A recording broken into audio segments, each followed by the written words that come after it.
దేశ రాజధాని ఢిల్లీ ఎన్నికల ఫలితాలు భారతదేశ చరిత్రను తిరగరాశాయని 27 సంవత్సరాల తర్వాత భారతీయ జనతా పార్టీ ఢిల్లీ కోటను స్థానిక ఎన్నికల్లో కైవసం చేసుకుని ముఖ్యమంత్రి పీఠాన్ని చేజిక్కించుకొని భారతదేశ మరియు ఢిల్లీ ప్రజల హృదయాలను గెలుచుకొని చిరస్మరణీయమైన విజయాన్ని సాధించడంలో ప్రతి ఒక్క భారతీయ జనతా పార్టీ కార్యకర్త నాయకుడి విశేష కృషి ఎంతైనా ఉందని ఈ విజయం సందర్భంగా రాష్ట్ర ఓబీసీ ఉపాధ్యక్షులు బీజేపీ అన్నం శ్రీనివాసరావు తెలియజేశారు.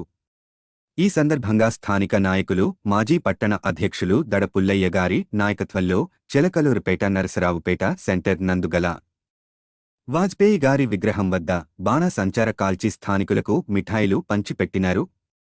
ఈ సందర్భంగా పట్టణ ఓబీసీ మచ్చా అధ్యక్షులు కుప్పం కళ్యాణదుర్గారావు, పట్టణ ఉపాధ్యక్షులు అడుసుమల్లి వెంకటేశ్వరరావు, మైనార్టీ నాయకుడు షేక్ సుభానీ, ఆఫీస్ సెక్రటరీ గుమ్మ బాలకృష్ణ, ఓబీసీ మోర్చా సెక్రటరీ జోలపురం రాయుడు, క్రియాశీల సభ్యుడు సాల్మన్, బీసీ నాయకులు ఊటికొండ నాగేశ్వరరావు, ఊటికొండ శివ పలువురు సంబరాలు చేసుకున్నారు. మార్పు కోసం మనం సైతం మీ సురేష్ బాబు ముఖమాటం, editor in chief, media buzz Telugu news channel Andhra Pradesh.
మార్పు కోసం మనం సైతం మీ సురేష్ బాబు ముఖమాటం, editor in chief, media buzz Telugu news channel Andhra Pradesh.